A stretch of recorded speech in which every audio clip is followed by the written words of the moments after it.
Salam tout le monde, bienvenue sur notre chaîne d'actualité Maroc 24. Si vous trouvez cette vidéo intéressante, n'hésitez pas à la liker et à nous laisser vos commentaires.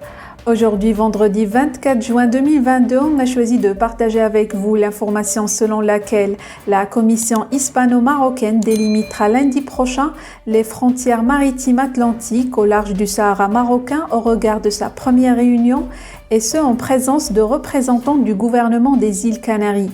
Les nationalistes de la coalition Canaries ont récemment exigé du gouvernement espagnol qu'il se plaigne auprès des Nations Unies de la décision du Maroc de poursuivre la nouvelle délimitation de ses frontières maritimes. Cette décision unilatérale concerne directement les Canaries, a protesté cette formation avant le vote à l'unanimité par les députés du Parlement marocain des lois établissant la compétence juridique du royaume sur les eaux allant jusqu'à Guera, la frontière mauritanienne. Plus de détails dans cette revue de presse tirée des sites d'information Express, Yebiledi et l'essentiel.ma. Des publications de médias ibériques ont souligné que le gouvernement espagnol a repris les négociations concernant la délimitation de la frontière des eaux territoriales avec le Maroc, en vue de régler les divergences de perception bilatérale sur la question. Le ministre de l'Administration publique, de la Justice et de la Sécurité du gouvernement des îles Canaries, Julio Pérez, demandeur du règlement de ce dossier au demeurant, représentera le gouvernement des îles Canaries lors de la réunion ministérielle qui se tiendra à Madrid. Pour sa part, José Manuel Albarès, le ministre espagnol des Affaires étrangères, avait confirmé que les autorités des îles Canaries seraient présentes à toutes les réunions techniques, liées aux différends sur la démarcation de la frontière maritime au large du Sahara marocain. José Manuel Albarès a souligné, dans une précédente interview de presse avec le journal Diario de Avesos, que des négociations bilatérales sont toujours en cours entre Madrid et Rabat, concernant la démarcation des frontières maritimes sur l'océan Atlantique, notant que la commission mixte se réunira à nouveau dans les semaines à venir. L'annonce officielle du nouvel accord entre l'Espagne et le Maroc stipulait que le groupe de travail sur la délimitation des espaces maritimes sur la façade de l'océan Atlantique sera réactivé, afin de réaliser des progrès tangibles.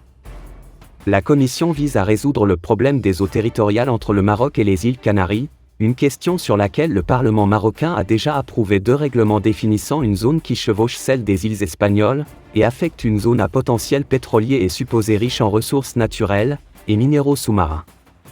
À travers les 2 règlements, le Maroc définit ses eaux territoriales à 12 miles, définit sa zone économique exclusive à 200 miles, et décide d'étendre son plateau continental à 350 miles, conformément au droit international en la matière.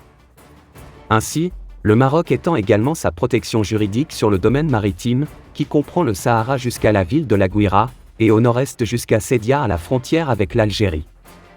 Dans le même sillage, l'opposition aux îles Canaries est préoccupée par l'élection du Marocain, Miloud Loukili, à la commission des limites du plateau continental des Nations Unies, pour la période 2023 à 2028.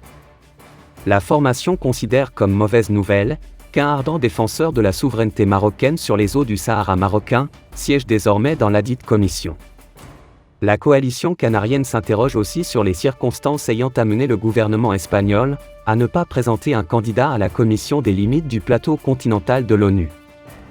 Dans sa quête d'une réponse à sa question, le parti a demandé au ministre des Affaires étrangères, José Manuel Albarès, de présenter devant le Parlement des explications justifiant cette absence. La coalition canarienne a par ailleurs mis en garde contre les conséquences de la politique de jouer la chaise vide sur le problème de la délimitation des frontières maritimes avec le Maroc. Pour rappel, le Front Polisario a tenté en vain de mobiliser son réseau associatif contre la candidature du Marocain Loukili. Des médias espagnols ont contribué aussi à cette campagne, et l'Algérie n'a pas pu arracher un siège à la commission des limites du plateau continental. Pour rester informé, je vous invite à regarder les vidéos Maroc 24 qui s'affichent sur votre écran.